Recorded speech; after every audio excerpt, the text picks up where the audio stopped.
Hey dudes, welcome to Splat from the Past, the only 80s themed horror and sci-fi show where things can get totally radical. Now today, I will be welcoming one of the great exploitation directors of the 70s and 80s and 90s, and I'm talking about Greydon Clark, the great Greydon Clark, who made such classics as Joysticks, The Uninvited, The Return, Without Warning, High Riders, Satan's Cheerleaders, so many classics. And he also acted in Satan's Sadists and Hell's Bloody Devils alongside another guest of mine, the great stuntman Gary Kent. And he was in the cult classic horror film Dracula vs. Frankenstein. I'm having him on the show today to talk about a lot of that stuff. He has a book out called On the Cheap, which has been out since 2013, but I want to plug it and stuff and talk about his amazing career. So, here is my interview with Greydon Clark. Hello. Hey, Greydon. Welcome to the show, sir. How are you? Good. How about yourself? I am just spectacular. This is such a great honor. Thank you for taking the time today. Well, it's my pleasure. I'm happy to do it. Awesome. So, going back in time, I know that you played basketball when you were a kid, and Yes. The Graduate was a big influence on you becoming a filmmaker, but was movies on your radar early on in your childhood? Very much so. I was born and raised in a very small town, 10,000 people in southwestern Michigan. We only had one movie theater, and I went to it every time the movies changed. Now, it really only played major Hollywood movies, so I had no exposure to independent or foreign films or anything like that. But I knew nothing about how movies were made. The only thing I knew for certain was that the director was the last credit before the movie started. But I always loved the movies and went often and enjoyed them, and eventually decided I wanted to be an actor, so I packed up what I had and headed for Hollywood. Yeah, in those days, nobody wants to be the director first. They want to be an actor because they can actually see the actor. Yes, right. And at least I knew, or thought I knew, what an actor did, and had no idea what a director did. I guess I assumed that a writer must have written something, but, when you're young and dumb and you don't know anything, you think the actors make up the lines as they act. Yeah. Do you remember the first movie you ever saw? I don't. I do remember seeing a reissue of Gone with the Wind, and if you recall, in Gone with the Wind, there's an intermission about half or maybe two-thirds of the way through where Scarlett O'Hara Right. is standing in the field and raises his hand and says, "I'll never go hungry again." Mm-hmm. I got up and left. I thought that was the end of the movie. Yeah, I think a lot of people did. Yeah. What are your favorite movies? I have so many favorites. I'd rather say who are my favorite directors, and that would be a long list. But basically, the directors of the 30s, 40s, 50s, Howard Hawks, Alfred Hitchcock, many like that I, Frank Capra, George Stevens, all the great Hollywood directors. When I came to Hollywood and I started learning a little bit about how films were made, I began to buy biographies and autobiographies of all these great directors. Mm-hmm. And I think Peter Bogdanovich wrote a book called Who the Hell Made It, or something like that. Mm-hmm. And he interviewed many of the great directors from the past, and I found that very informative. Yeah. The Graduate was the one that made you want to become a filmmaker. I think so. I had already gotten when I went to Hollywood, it took me 2 years before I was ever on a movie set, and then it was for one line in a very low-budget movie. But I became friends with the director, Al Adamson. He was a basketball player, and I was a basketball player, so we started playing at the local YMCA in Hollywood, and we became good friends. So he helped me a lot. He got me into the Screen Actors Guild, and so I had been on 2 movie sets before I saw The Graduate. But The Graduate was a great movie, and basically I think at least one of the thoughts from it was do what you want to do. Don't necessarily conform to society. And I decided I wanted to be a director. So I had written a couple of things, and I wrote something and raised a few dollars, very few dollars, and made my first movie. And then, I made another movie and got lucky, and some 25 years later, I had directed 20 features. So, yep. And throughout all that time, I obviously wanted to support myself and my family, but my primary goal was that each of my movies made enough money so that I could make another movie. And I was very lucky in that instance. Mm-hmm. Was there ever a time where you were on the trajectory of becoming a pro basketball player? Oh my goodness, no. I played for 1 year in college and had a minor injury to my hand. One summer, I was working in a foundry, believe it or not. Mm-hmm. And the one thing I learned from that is I sure as hell didn't want to work in a foundry the rest of my life. But this is before I went to Hollywood, obviously. And so I injured my hand a little bit, not too serious, but I dropped out of college and then went almost immediately to Hollywood to pursue my career. Mm-hmm. But before that, you had failed an Army physical, and then... I did, yes. In those days, there was the draft. This was just before, literally just maybe 30 days before, President Johnson decided to up the United States president in Vietnam. So I was drafted, and I knew nothing about Vietnam because nobody did. It was hardly in the news at all. But anyhow, I went for my physical, and they found that I had scars on my eardrum, which I didn't even know. And I asked my mother about it, and she said it probably came from strep throat that I had as a kid. Yeah. So anyhow, because of that, I was deferred from going into the military. Now, if I had had that physical a month later, when Johnson had called up, I think he called initially 150, and he eventually called up over 250,000 kids to go to Vietnam, and they were taking everybody. Mm-hmm. But I got, again, very lucky in that I had these scars on my eardrum, which really didn't affect anything. I assumed that the military doctors thought that if I was near a loud explosion, maybe something would happen. I don't know.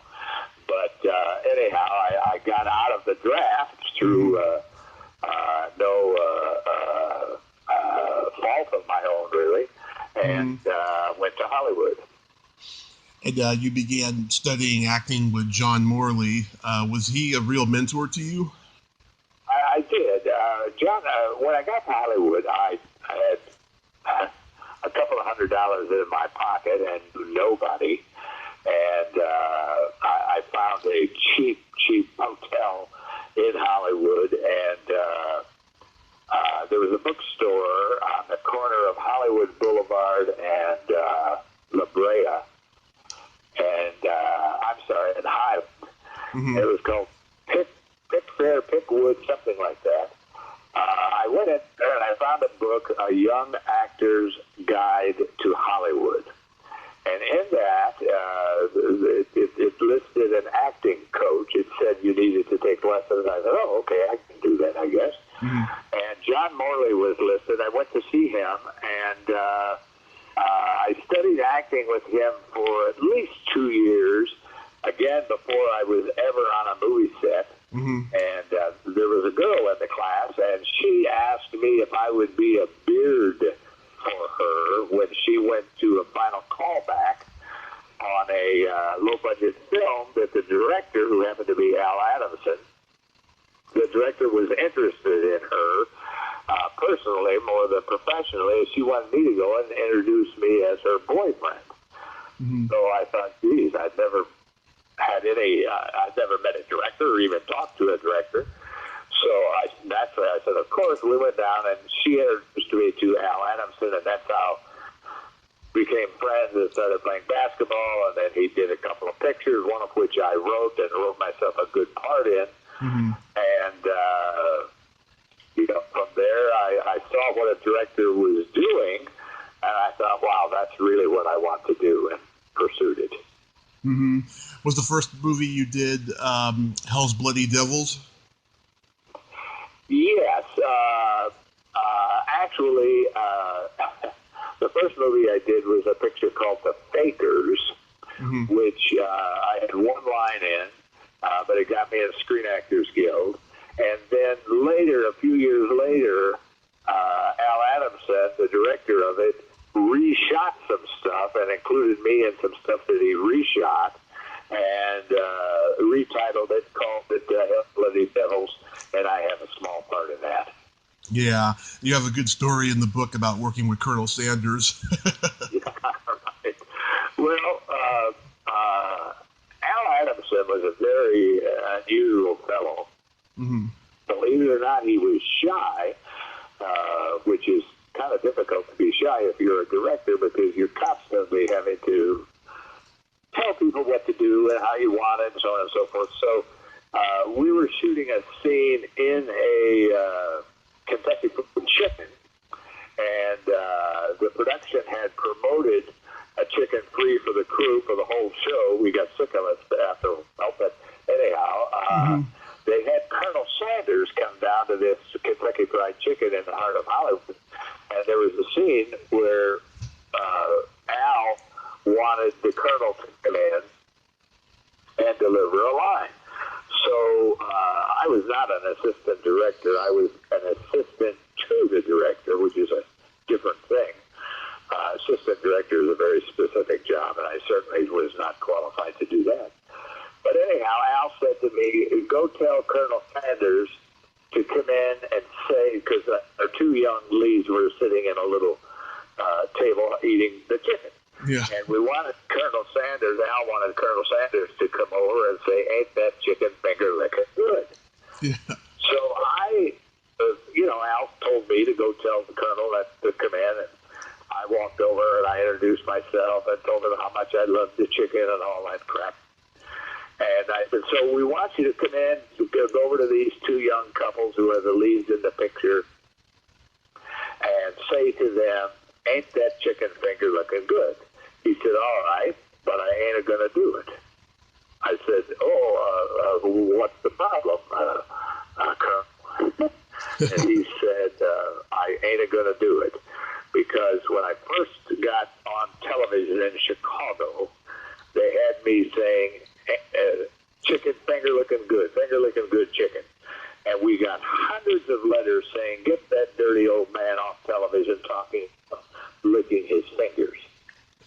So I said, oh, okay, well, so I went back to Al and I said, Al, he ain't going to do it. Al said, go back and talk to him, Wow. Well, I went back to the Colonel and I said, well, Colonel, this is supposed to be a joke. There's a little joke we'd like you to say, ain't that chicken finger looking good? And he said, I ain't going to do it.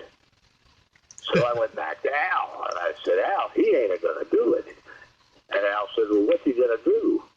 So I went back to the Colonel, and I said, well, Colonel, what would you like to do? He said, I'll say something. Just let me do it. And I said, okay. So I went back to Al, and I said, he'll walk in, he'll stand there, he'll say something. I don't have any idea what he's going to say. So I said, okay, let's try it. So we rolled the camera, and the Colonel comes and he says, ain't that the best chicken you ever tasted, or something to that effect. Yeah. And he was a nice old man, and had good chicken. Yeah. Absolutely. What's the genesis behind Satan Sadists? Satan Sadists. So what happened is I wrote a script when this picture that eventually became Hell's Bloody Devils. Mm-hmm. Al was finished shooting it. We shot in Utah. Al was finished shooting it when it was called The Fakers. It was kind of a low-budget James Bond spy thing. Mm-hmm. And we were riding back, he and I, in a car back to Los Angeles. And it was the first set I'd ever been on. And I thought, well, that's finished. What do we do tomorrow? What's next, Al? I said. He looked at me like I was crazy because I had no idea how difficult it was to get a project on. He said, well, I've got this West script, it's actually not a script, it's a synopsis. It's about 20 pages. Mm-hmm. I need to turn it into a script. He said, but I don't have any money. And I said to him, and this was stupid of me and very brazen, I said, I'll write it. He looked at me, he said, you'll write it? What do you know? I said, well, look, I'll write it. Don't pay me anything. If you use it, then pay me. Well, when I said don't pay me anything, Al's ears perked up. He said, okay. So we got back to L.A., he gave me the synopsis. It was a Western. Mm-hmm. And I wrote a screenplay on it. Now, I had only seen one other screenplay in my entire life. And so I wrote that screenplay, I gave it to Al, and to my amazement, he liked it.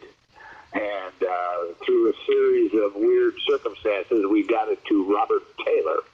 Robert Taylor was a movie star, contract player at MGM. He was a huge star in the 30s, 40s, 50s, and this was in the late 60s. Right. 67, I believe. So anyhow, we got it to Robert Taylor, and believe it or not, he liked the script. So we were sitting in Al's office, and in walked a guy from Spain, and this was right after Clint Eastwood's huge success with the Italian Westerns, although they were actually shot in Spain, but they were Italian, Spanish, American co-productions. Yeah. So the guy put together the Spanish below the line, meaning the crew and the locations and stuff like equipment, stuff like that. And Al was supposed to supply the actors, including Robert Taylor. So we put the deal together, and just before we all went to Spain, Robert Taylor was taken into Cedars-Sinai Hospital with lung cancer. Oh. And he never recovered, never did another picture. And within a year, I would say he passed away. Incidentally, we went to see Robert Taylor, and he was chain smoking like literally chain. He was sitting in his magnificent home, talking to us about the script and so on. He literally would put out one cigarette, dip the other, put it in and I thought, Jesus. Anyhow, so that fell apart. Mm-hmm. And Al had been to New York, and he came back, and he said to me, or I said to him, what now? And he said, oh, God, I don't know. He was very, very depressed. And he said, I found some guys in New York who had $50,000, and they would give it to me to make a picture. Well, the Fakers, the James Bond ripoff, cost about $150,000, which was low budget. And Al said, I don't know what I can do for $50,000. And I said, well, I'll just write something that we can make for $50,000. So that's why I wrote Satan Sadist, which is a motorcycle exploitation picture. Mm-hmm. And it all takes place in one day and has very limited cast members. I think probably 8 or 9 speaking parts. I wrote a good part for myself. Mm-hmm. And we made the picture in the Palm Springs area for $50,000. And Al did not pay me anything for the script. He did give me 2 weeks of State Actors Guild minimum because I worked 2 weeks as an actor. Mm-hmm.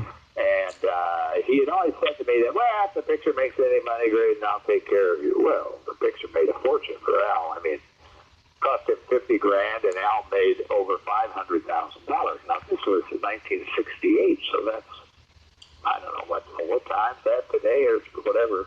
Yeah. But I never received another penny, but what happened is I became more convinced that I could be a director, I hoped.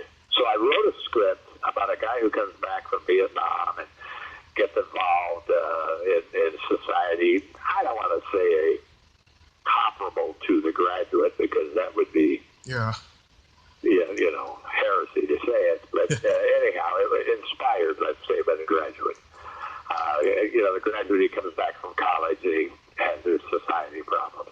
And it was a comedy, and I took it to Al, and Al said, I don't want to do this kind of thing. I want to do horror films and biker exploitation films. So he said, you should direct it yourself. And I thought, well, how the hell do I do that? Anyhow, through a series of luck, and I think the first words in my autobiography, which I'll plug it now, it's called On the Cheap.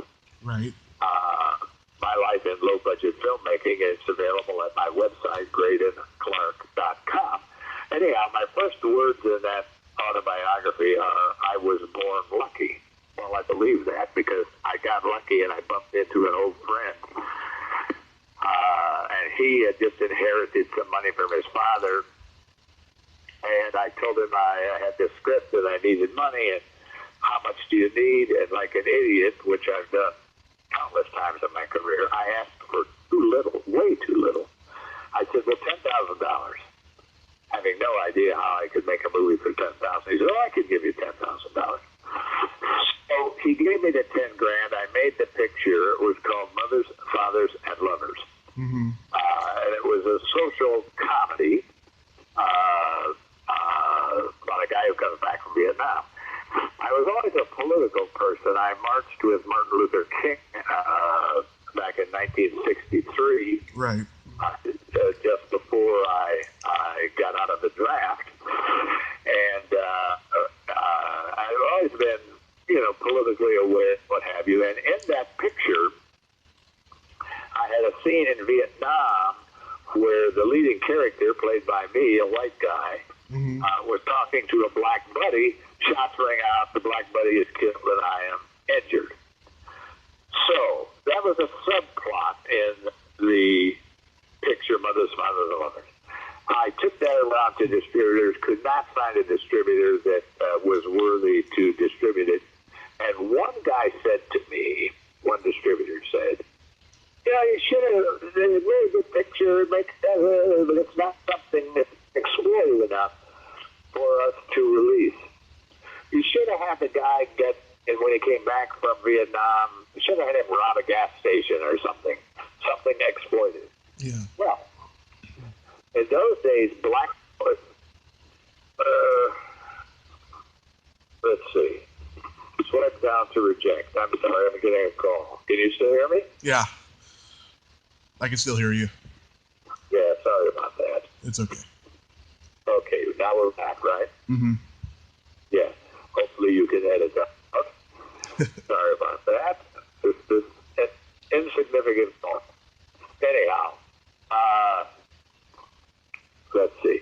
So the distributor said to me, you should have had the guy when he came back from Vietnam get involved in a gas station robbery or something exploited. Well, I didn't want to do that, but in those days there was something called Blaxploitation films that were doing really well. Right. Sweet Sweetback's Badass Song, and even some of the major studios had Shaft and stuff like that.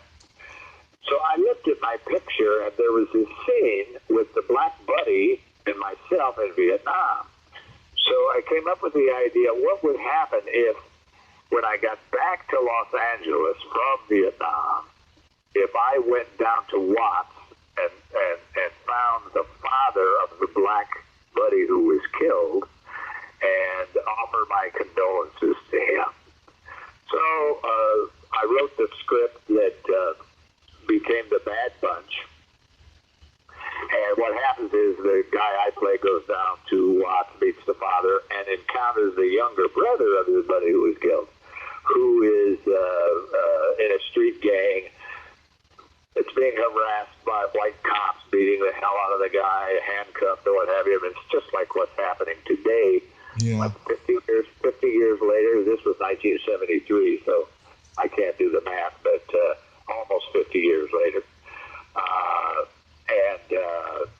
So there's a conflict between the white guy who's trying to befriend the younger brother of his buddy, and the young black man who hates all whites, and then there's a conflict, a racial conflict, and as I say, two racist white cops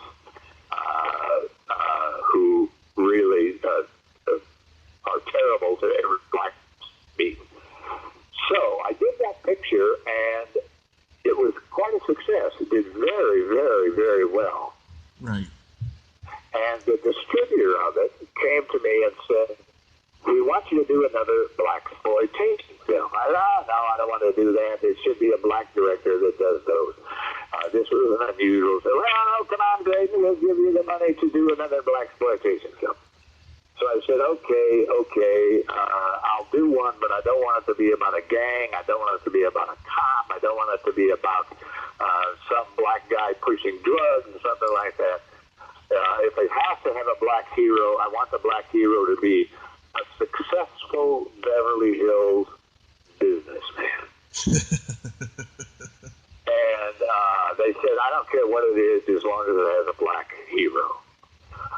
So at that time, Warren Beatty was doing shampoo. Mm-hmm. I thought, maybe I can do black shampoo.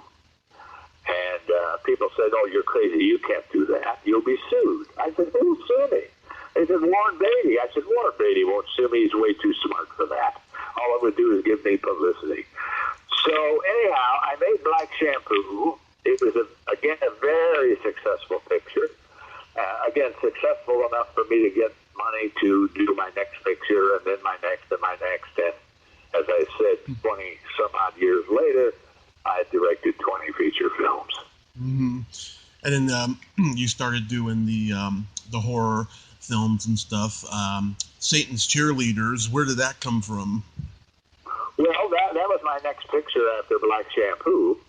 And I was trying to come up with an idea for my next script. And I was sitting in, I was living in a very, very tiny house in Burbank. And I had converted the garage to it was literally a one-car garage. It was a house built in the 30s, I guess. Excuse me. Mm-hmm. And I had converted the garage into an office, and I had a poster of Satan's sadists up on the wall. I thought that was really a successful picture. Satan sadist, Satan sadist. And the cheerleader pictures were really doing well. Then I thought, wait a minute, what if I took Satan's Cheerleaders and combine those two elements? And I wrote a comedy horror film based on that. So I did. And again, that picture was successful enough that I was able to do my next and my next and my next. You were one of two directors I could think of from that time who was doing things like, casting big names in low-budget movies and shooting without permits. The other guy, of course, is James Polikoff. I interviewed him earlier this year. Yeah, well, I always felt that by putting recognizable names in a picture, even though they were older stars, even in the Bad Bunch, I had Aldo Ray and Jock Mahoney as the two racist cops. And then on Say the Cheerleaders, I had John Ireland, Yvonne DiCarlo, Jack Kershaw. These were people that distributors and exhibitors recognized. They were stars of the past, and what I would do is my scripts were basically the young people were the heroes, and then I would find character actors to support them. And that gave the pictures a certain stamp of legitimacy. Well, this is a real movie, otherwise in later years Jack Palance wouldn't be in it. So I think it helped me to cast those people. And incidentally, even though they were on the downside of their careers, because they were getting up in years, every single one of them, and I cast recognizable names in all of my pictures, often 3 or 4 recognizable names, every single one of them was very cooperative, very eager to help, very eager to work with the young actors they were working with. Never had a problem of any kind with them, and I owe them a debt of gratitude. Mm-hmm. I talked to Carl LeBeau about High Riders. He told me he couldn't believe he was in a movie with Mel Ferrer and Ralph Meeker. He got acting advice from both of them. Wasn't there a story that a stuntman got fatally hurt or something? Yes, the stuntman was killed in that picture. My God. Actually, the stunt coordinator. It was a car action film with a lot of very dangerous stunts.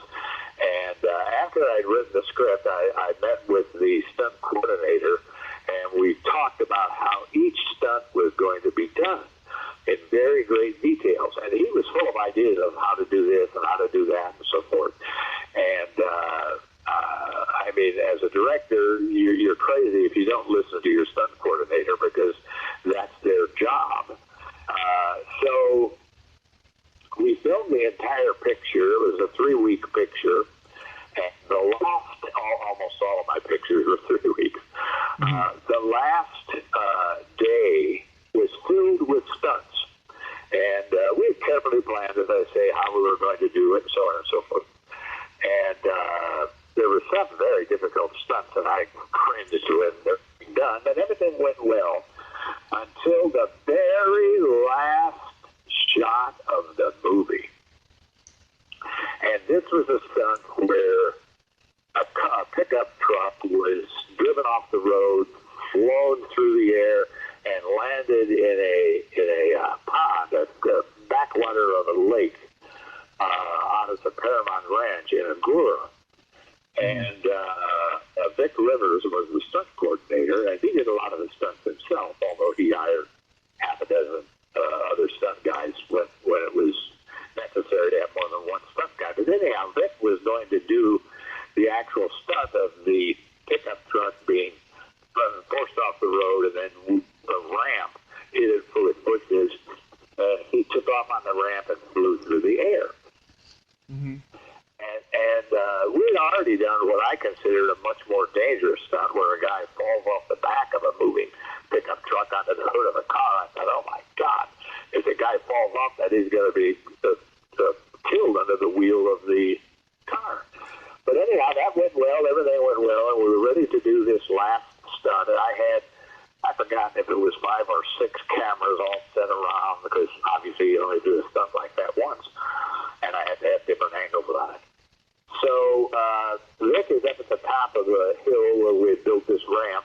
And I walked in, I had set the cameras, and I had 2 scuba divers in the water, under the water, waiting for the truck that Vic was riding in to splash in the water, and then Vic was supposed to stay in the vehicle.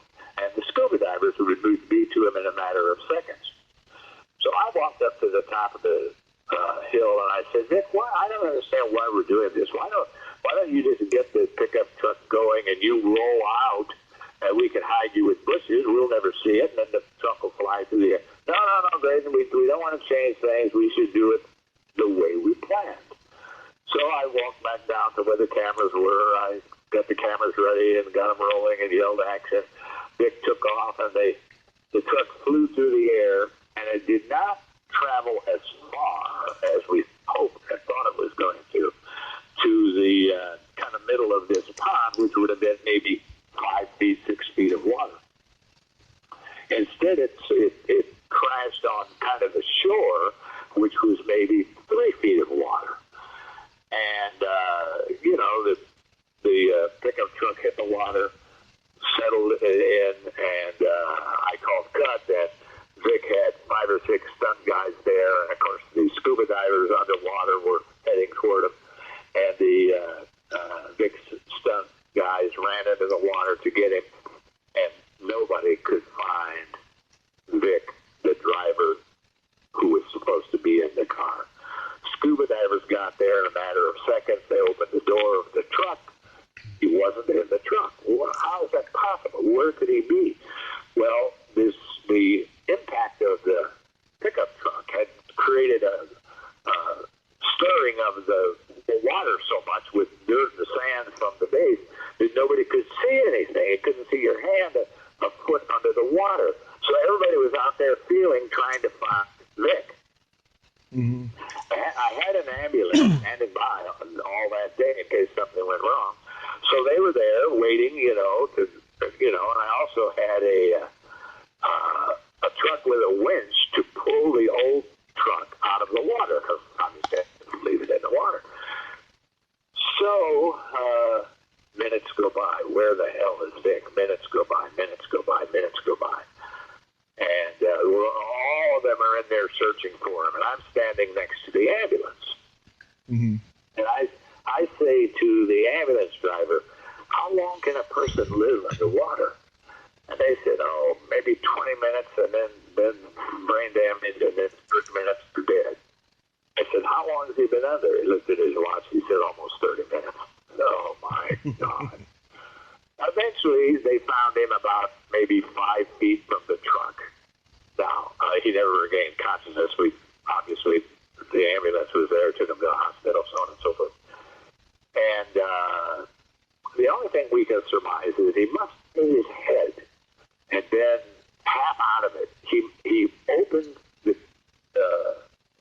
door to the truck, the driver's side door to the truck, and he must have swam out or walked out or crawled out, thinking he was going, to the surface to get air, and then passed out. So terrible, terrible accident. Vic was 32 years old. Had been a stunt. Had been a stunt coordinator for a couple of years. Been doing stunts for 10 years or more. Terrible accident. I was the director. My fault. My picture. My fault. So anyhow, that's a terrible remembrance of high riders. That's film. Mm-hmm. Yeah, that's pretty sad. Did his family get involved legally or anything? In the state of California, there's something called workers. Not compensation, but when there's an accident on a business in the state of California, the state investigates. Mm-hmm. And they investigated and said that I had done everything correctly. I had an ambulance standing by. We didn't have to call for one. I had scuba divers, all that stuff. Oh, that's good. And so they rewarded him from the insurance that you have to have $50,000 to his family. That was it. Wow. Yeah. You guys got lucky then. Well, yeah, but he was a wonderful guy too. I mean, we all followed the ambulance to the hospital. I say we all, myself and the other stunt guy. Mm-hmm. And we were there in the lobby of the hospital, and the doctor, the emergency room doctor, came out and said, "Who's in charge here?" Well, everybody turned to me as the director. And I said, "I guess I am." So he motioned me into a back office. And he said, "What do you want to do?" I said, "What do you mean what do I want to do?" I said, I'm not a family member. I don't know. What would you do? He said, "Well, we have a faint pulse, but he's brain dead, definitely. He can never come back." And I said to the doctor, I said, "Look, I'm not a family member. I can't make this decision. You have to make the decision, doctor. What would you do?" And he nodded his head, and I went back to the stunt guys gathered around me. And Vic's closest friend came to me and said, "Greydon, we've talked about what would happen if something like this happened, if we lost one of our guys." And he said, "We all decided we would tear the director limb from limb." He said, "But we know that you did everything right, everything that Vic asked for. You had the ambulance there, the scuba divers, et cetera, et cetera. So we know it's not your fault. It's just a terrible accident." So that's that. Wow. And then you did Without Warning with Jack Palance. How was working with him on that? Jack Palance, great guy. before I did Without Warning, I did a picture called Angels Brigade with Jack Palance. Mm-hmm. And the way it works, low-budget films, is when you're casting the young people, you have them come in, you have them audition, you talk to them, et cetera, et cetera. But when you're casting these, I'll say old, although right now I'm that age, old actors, you don't get even to see them before you cast them. You deal with their agents. And you send the script to the agent, and you say, I'll use Jack Palance as an example. I'd like to get Mr. Palance for 1 week in the role of such and such.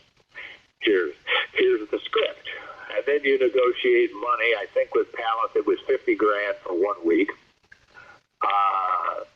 You negotiate the price, and the agent says, okay, I don't know if Jack will want to do it, but I will get him the script. So a week goes by, the agent calls back, Mr. Palance has agreed to do it, then you lock in a start date for him, et cetera, et cetera. And so we had Palance. Then about, I'm going to guess, 2 or 3 days before we started shooting, I get a call from the agent. Mr. Palance, who lives out of town, is in town at the Universal Sheraton Hotel and would like to meet with you. Oh, sure, of course, I'd love to. So we set up a time. I went over to Universal Sheraton. I knocked on his door, come in. He was sitting watching it would have been the 1978 World Series. And he said, do you follow baseball? I said, yeah, I do like baseball. I said, but basketball really was my sport.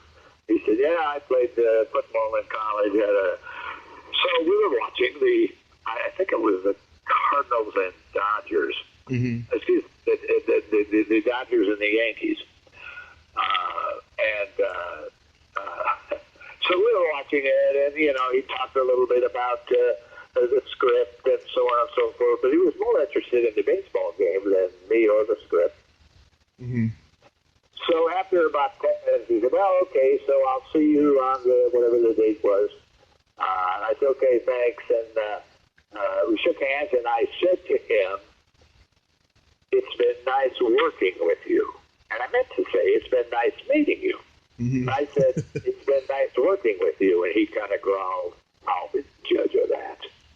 And I thought I started to smile a little bit. He had a reputation of being very difficult. Oh, yeah. But he was not at all. A couple days later, he showed up on the set, and I had a little bit of a difficulty, and he showed up on the set, and he said, great, well, where's breakfast? Well, on the kind of movies he had been making, they served breakfast to the cast and crew. And on a low-budget picture that I had coffee and donuts. And I said, gee, Jack, we don't serve breakfast, but I'll send somebody out. No, that's okay. I just thought you had it. Tomorrow I'll eat breakfast at the hotel before I come out. Mm-hmm. Then he went into his trailer. Not a fancy trailer by any means, but his trailer. Kind of like a Winnebago, small Winnebago. Mm-hmm. So he's in there, 5 minutes. He comes out, he says, Greydon, yeah, is the crew supposed to use my crapper? I said, what? He said, some crew member just came in and took a shit in my crapper. And I said, oh, my God, no, Jack, that's yours alone. So I called over my assistant director, and I made certain that nobody else went in. But he wasn't pissed. He was just okay. And we did that picture. I liked it very much. And then when I was doing a rewrite on Without Warning, mm-hmm. I started thinking, gee, Jack Palance would be great for this guy. By that time in Palance's career, he was playing mostly bad guys. Right. But in Without Warning, he was a good guy with possibly being a bad guy. So anyhow, as I rewrote the script, and I did it extensively, I kept thinking of Jack Palance in the lead. Script was done, and I was lucky enough to raise the money to make the picture. And I called Jack Palance's agent, not knowing whether he would want to work with me again. And I said, would Jack like to do another picture with me? Well, I don't know. He never said anything about you writing one way or another. Send the script over. And we negotiated a price. I think he bumped himself $55,000, another 10% or something. And his agent got back, yeah, Jack would be happy to do it. So I got Jack Palance, and then I was lucky enough to get Martin Landau. Those two guys were great to work with. And I made without warning.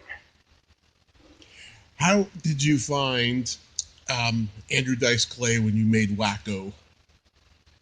Andrew was unknown. So he was one of the young people that I talked about how they were cast, and that is they would come in to our office, sent in by their agents, who we had sent scripts to, saying, with basically a brief description of the character. He came into the office to do a reading for Strongini, and he was great. He was terrific. He had the look, he had the attitude, he had the feeling. He had never worked before. I think maybe he had done one non-speaking role on a MASH.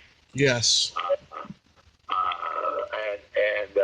So I was lucky enough to cast him. He was great to work with. He was very polite. He kept calling me Mr. Clark, and I would say, Andrew, it's great. Yes, okay. The next second, Mr. Clark, can we do, He came to me after we'd been shooting for, I don't know, a week or so. And he said, I have this idea for a scene. I said, oh, gee, Andrew, I have to stick to the script and my budget because I'm really bent for time. He said, well, what if this? What if my character, Slongini, comes down the hallway singing a song and he has 5 or 6 guys with him? I've written a song. And he said, it's very funny. I said, well, listen, I can't do it in a hallway because I can't take the time to light a whole hallway. We were in a high school. I can't take the time to light a whole hallway, but if you can do it over in this corner coming down a staircase, that's an easy light for me. Go ahead. I'll go do something else, direct another scene with other actors. You put this together. I'll come back in a half an hour or an hour. You show it to me, and if it can be done in one shot, one take, I'll do it. So I go to the thing. I come back, and he shows me this song, Tony Slongini, he's loved everywhere. Girl always playing with his hair. Very funny lyrics. Mm-hmm. Doing it all just with finger taps for the finger clicks for the beat. And he has 4 or 5 guys around him adoringly being his backup singers. And it was hilarious. I shot it, and I used it to film. And 2 years later, he was selling out arenas all over the United States. Yeah. Oh, my God. Yeah, I love it when he tips over the table with his schlong. Yeah. And he's wearing a dress, remember? He was very inventive. Not only that musical number I talked about, but, during the scenes we would do, he would come, what if I did this? I'd look and I'd say, great, do it. Very inventive actor, deserves his success, and good to work with. Very, very polite. My wife came down to the set a couple of times. She has a small part in it, and he would call Mrs. Clark. That's what we would say, But he was very polite, very structured, and very, very inventive. I've heard he's not like his character on stage for sure. No, not at all. And Elizabeth Daly, what a sweetheart she is. I've met her. She was wonderful. I said I never had a problem with any of my well-known actors, and with very rare exceptions. I mean, so rare that I won't even mention it. I never had a problem with the young people. Some people said it was because I knew what I was doing. It was always so rushed, and I knew what I needed and knew what I wanted, and I didn't give them time playing. So, and almost always what you see in my films is take one, because unless there was a screw up, didn't have a chance to do take 2, take 3 to make the performance a little better or whatever. I had to live with what I had. Mm-hmm. You had to do what you had to do. Yep. My personal favorite movie of yours, of course, is Joysticks. I'm sure you hear that all the time. I just interviewed Corinne Boyer, and she told me she had a great time making the movie, but she hated her Valley Girl accent, which I think is absurd. I think it's pretty good. You know, on the first day filming with Corinne, she came to me and she said, Greydon, how much of the Valley accent do you want me to do? Valley speak, we call it.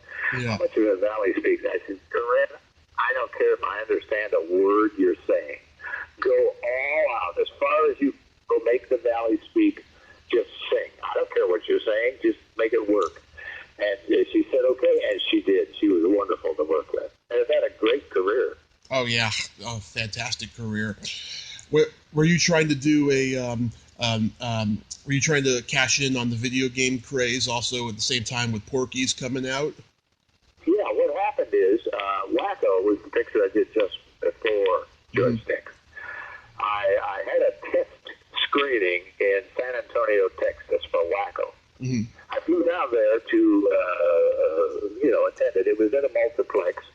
I walked into the lobby of the multiplex, and I saw a dozen or so young men standing in line over to one corner of the lobby. And I thought, what the hell is going on? Are they giving free popcorn or what? So I walked over there, and it was the first time I had seen a video game, a video arcade game, in the lobby of the theaters, and guys were standing with their quarters in their hands, waiting for the guy in front of them to lose, so they could then have their turn at the machine. And I looked at it and I thought, wow, that's a good idea for a movie. I can make a movie about young people at a video arcade, and the parents try to close it down because they think it's a bad influence on their children. Mm-hmm. There's a movie there. So I did a test screening and very successful on Wacko. And I came back to L.A. and I started visiting arcades and working on the script, and eventually I had a final shooting script for Joysticks. Joe Don Baker had been a brilliant star of Wacko. I approached him and I convinced him to play the lead parent in Joysticks. Excuse me. Mm-hmm. And we made that picture, and it was an extremely successful picture. In fact, the week that we opened, we were the #1 picture in the entire United States. Wow. Wow. Did you have to pay Pac-Man for the Pac-Men who eat up each scene? You know, I was very concerned about that. And I contacted, I think it was Nintendo that owned Pac-Man. I've forgotten which company exactly. They were in Silicon Valley, which is, a few hours north of Los Angeles by air. That's where I'm from. San Jose, I think, yeah. Yeah. And so I contacted them, and I said, I'm doing a picture. I want to come up and talk to you. Okay. So on the way up there on the plane, I thought, how the hell? Because they could ask $100,000 or $10 million, and obviously I wouldn't be able to pay them. So I thought, I'll go in and see them, and the first thing I'll say is, look, I don't want any money from you guys, as if they were expecting to pay me. So I walked into this meeting, and there were 4 or 5 executives there, and I said, look, I don't want any money from you guys. I'll do all this for nothing. You'll have tremendous publicity. It's a team comedy, and I'll feature Pac-Man and Ms. Pac-Man, and I'll have it primarily in the picture, and there's a contest between the good kids, the bad kids, and who's going to win the game. And I said that'll be the end of the movie. It'll be a Ms. Pac-Man, and it'll be tremendous. And they said, yeah, okay, all right. So we'll give you, okay, you won't charge us anything. I said, no, I won't charge you anything. So then I said to them, I said, look, there's a couple of other contests throughout the movie. Do you guys have a new game coming out that you'd like to publicize? And they said, we've got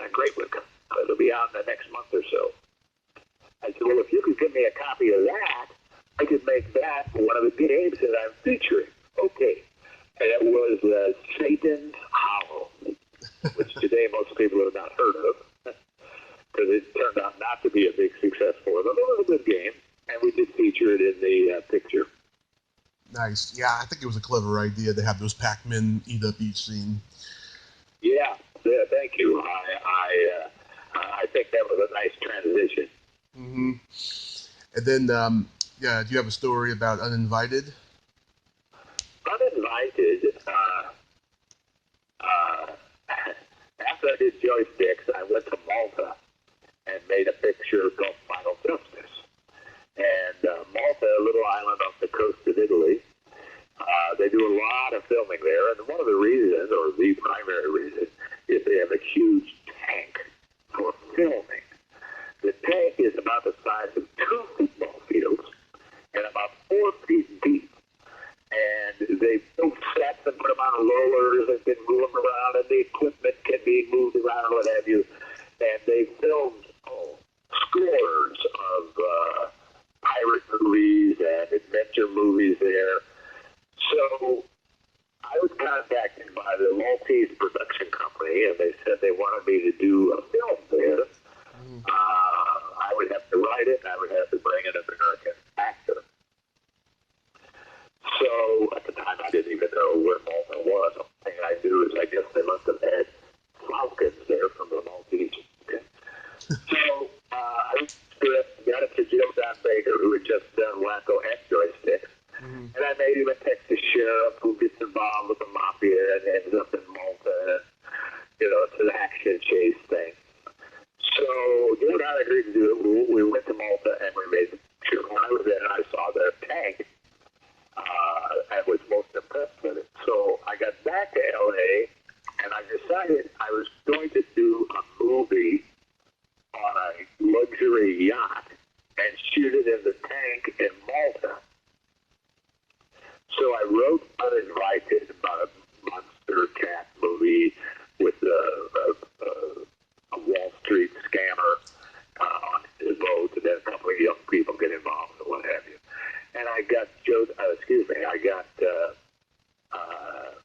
Alex Cord and George Kennedy to be my two, and Clue Gallagher, don't forget Clue. Yep. Just to be my 3 name actors in it. And it turned out I went back to Malta to look to see if they could not come up with a boat that I like. So I ended up shooting it in Los Angeles, and a lot of people like that picture. It's kind of a corny, laughable, scary movie. Yeah, I talked to Tony Hudson. She sent me a picture of her and George Kennedy on the set going over their lines, which I thought was pretty cool. Yeah.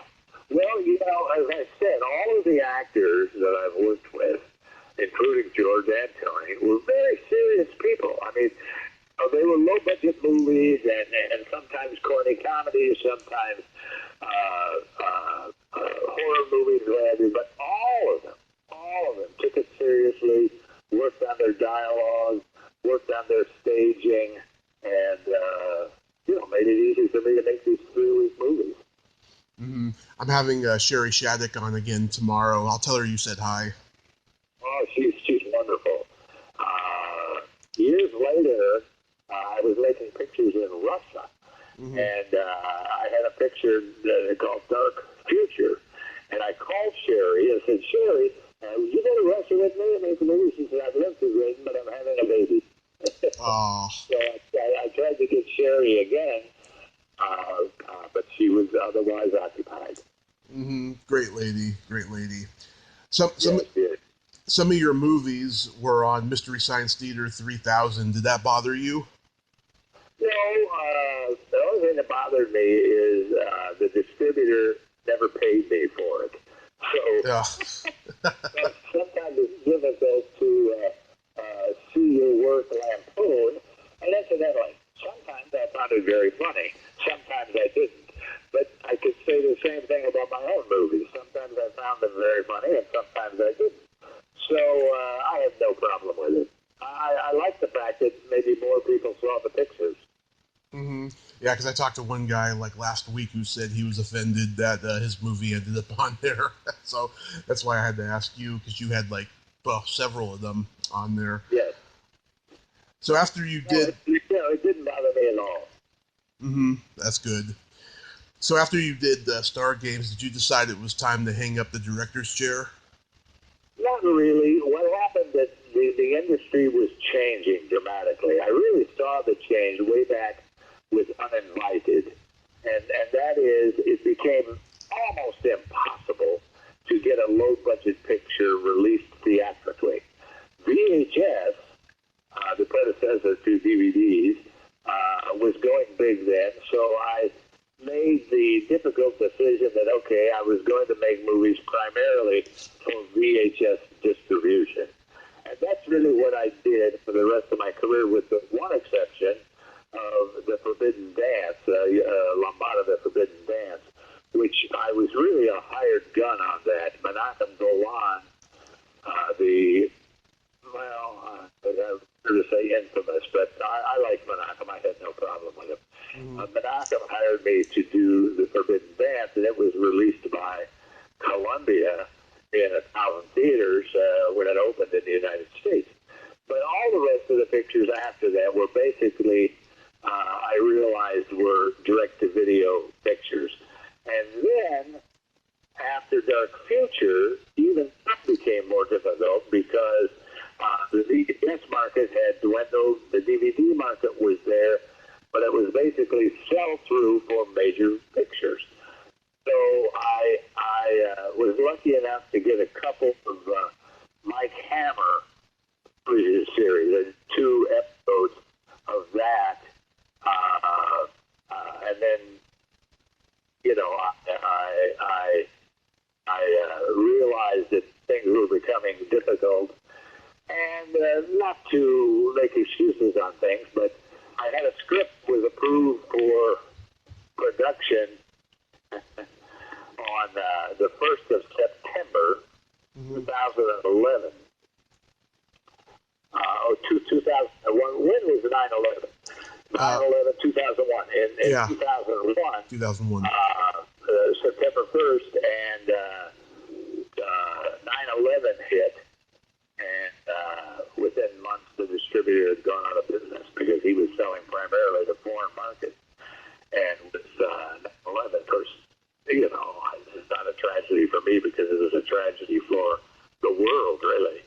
And so things dwindled down, and then my kids were getting older. They needed some supervision. I lost my wife, and my one kid was still in school. The other had just started college, so I kind of took it under my own belt to make sure they came out okay, which I'm happy to say they did. Oh, that's very admirable, I have to say, Greydon. Very admirable. Your book is called On the Cheap, My Life in Low-Budget Filmmaking. Came out in 2013. Has it gotten a good response since it came out? It got a terrific response. What happened is my 2 boys, who by that time had finished college, and guess they had, one of them certainly had, kept saying to me, Dad, you got to write your autobiography, because they would hear stories. I had them rather late in life. I was 40 before I had my first one.